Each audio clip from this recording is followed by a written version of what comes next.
Daily. Taste the Daily. Jubilee hills దివంగత MLA BRS నేత మాగంటి గోపీనాథ్ మరణం వెనుక కుట్ర ఉందని ఆయన తల్లి మాగంటి మహానంద కుమారి పోలీసులకు ఫిర్యాదు చేశారు. మాగంటి గోపీనాథ్ గుండెపోటుతో మరణించినప్పటికీ ఈ మరణం చుట్టూ అనేక అనుమానాలున్నాయని ఫిర్యాదులు తెలిపారు. తన బిడ్డ మృతికి సంబంధించిన నిజాలు తెలియజేయాలని డిమాండ్ చేస్తూ ఆయన తల్లి మాగంటి మహానంద కుమారి తన కుమారుడితో కలిసి రాయదుర్గం పోలీస్ స్టేషన్ లో అధికారికంగా ఫిర్యాదు చేశారు. మృతి వెనుక నిర్లక్ష్యం, సరిగ్గా చూసుకోకపోవడం, మరేదో ఉద్దేశం ఉన్నట్లు ఫిర్యాదులో తెలిపారు.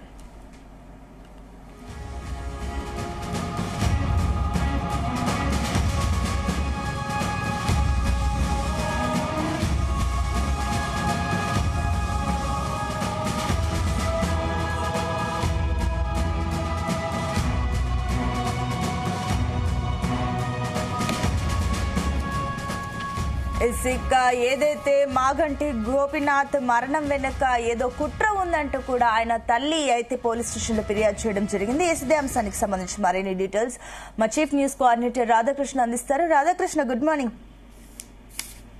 Good morning Sunitha. మాగంటి గోపీనాథ్ మృతి చెంది దాదాపుగా 7 నెలలు కావస్తుంది. సో ఇప్పటికీ ఒకవైపు ఎల్లుండి ఉప ఎన్నిక కూడా జూబ్లీ హిల్స్ నియోజకవర్గానికి ఉప ఎన్నిక కూడా జరగనుంది. ఈ నేపథ్యంలో ఇప్పుడు ఒక్కసారిగా మరొకసారి మాగంటి గోపీనాథ్ మృతి పైన తమకు అనుమానాలు ఉన్నాయంటూ గత కొద్ది రోజులుగా 2-3 రోజులుగా కూడా గోపీనాథ్ తల్లి మహానందదేవి ఇటీవల చేసిన సంచలన వ్యాఖ్యలు చేశారు. సో ఒకవైపు అది పెద్ద ఎత్తున మీడియాలో ప్రచారం కావడం అది జరిగింది. సో తాజాగా నిన్న సాయంత్రము ఆ గోపీనాథ్ తల్లి అతని మరణంపై అనుమానాలు ఉన్నాయి, అది గుండెపోటు అంటున్నప్పటికీ తమకు అనేక అనుమానాలు ఉన్నాయి, వ్యక్తమవుతున్నాయని చెప్పేసి అనుమానాలు వ్యక్తమవుతున్నాయని చెప్పేసి తాజాగా కూడా నిన్న సాయంత్రం పోలీసులకు ఫిర్యాదు చేసిన పరిస్థితి కనబడుతూ ఉంది. సో ఇప్పుడున్న పరిస్థితుల్లో మాగంటి గోపీనాథ్ సంబంధించి కుటుంబంలో అంతర్గత వివాదాలు ఒక్కసారిగా ఎన్నికల నేపథ్యంలో తెరపైకి రావడం ఇప్పుడు తీవ్ర చర్చనీయాంశం అవుతా ఉంది.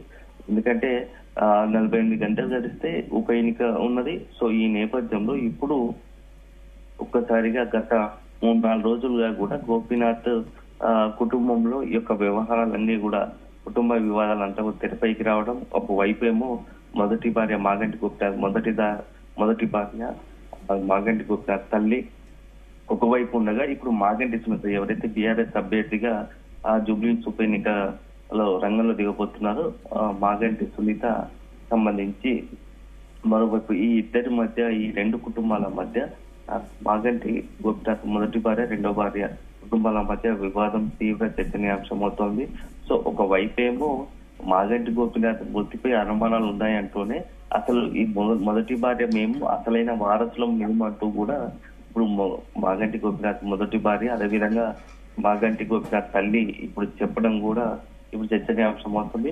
సో మొత్తంగా నేపథ్యంలోనే అతని మరణంపై కూడా ఆసుపత్రిలో అతను ఎలా చేరాడు, ఎందుకు చేరాడు, అసలు చేరిన సమయంలో ఏం జరిగింది, కనీసం ఆసుపత్రిలో గోపీనాథ్ ను చూడనీయడం లేదని చెప్పేసి ఇవన్నీ కూడా అతని మరణాలపై అనుమానం ఉన్నాయని చెప్పేసి నిన్న రాయదుర్గం పోలీస్ స్టేషన్ లో అధికారులు ఫిర్యాదు చేశారు. సో ఈ నేపథ్యంలో ఎవరైతే మన మాగంటి గోపీనాథ్ తల్లి ఉన్నారో ఫిర్యాదు చేయడం ఇప్పుడు చర్చనీయంగా మారుతోంది. సో మరి కేసు రిజిస్టర్ కావడంతో నెక్స్ట్ పోలీసులు ఏం చేయబోతున్నారు అనేది కూడా ఇప్పుడు చర్చనీయాంశమైంది. సో తన కొడుకును కేర్ తీసుకోవాల్సిన వ్యక్తులు నిర్లక్ష్యం చేసి తను మృతి చెందేలా కారణమయ్యారని చెప్పేసి కూడా ఆమె ఫిర్యాదులో మాగంటి గోపీనాథ్ తల్లి ఫిర్యాదులో పేర్కొన్నట్టుగా తెలుస్తోంది. సో మరోవైపు తమను ఉద్దేశపూర్వకంగానే మొత్తం కూడా సునీత సంబంధించిన వాళ్ళందరూ తమను అవమానపరిచేలా వ్యవహరిస్తున్నారంటూ కూడా ఆ కేసులో పేర్కొనడం జరిగింది. అదే సందర్భంలో తన కొడుకు ఐసీయూలో వెంటిలేటర్ పై ఉన్నప్పుడు చివరి జూన్ 8, 2025 అతన్ని అధికారికంగా చనిపోయినట్టు ప్రకటించిన తర్వాత కూడా అతన్ని చూడడానికి కూడా అనుమతించలేదని చెప్పేసి ఇప్పుడు ఆ ఫిర్యాదులో పేర్కొంది. సో భద్రతా సిబ్బంది సునీత కుమార్తె దిశ లిఖితపూర్వకంగా ఇచ్చిన ఆదేశాల ప్రకారమే తనను బయట మాత్రమే ఉంచారు. కానీ కేటీఆర్ మాత్రం గోపీనాథ్ స్వేచ్ఛగా కలవడానికి అనుమతించారు.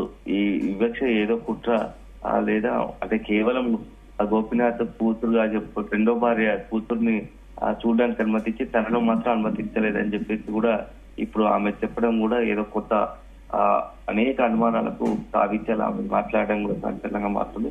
సో ఏదేమైనా ఎన్నికలు 2-3 రోజుల్లో పోలింగ్ ఉన్న సమయంలో ఇప్పుడు ఈమె ఇక్కడ కేసు మొదలడాక 2 రోజులు మాట్లాడడం, ఇప్పుడు కేసు రాయదుర్గం పోలీస్ స్టేషన్ లో ఫిర్యాదు చేయడం ఇప్పుడు సంచలనంగా మారింది.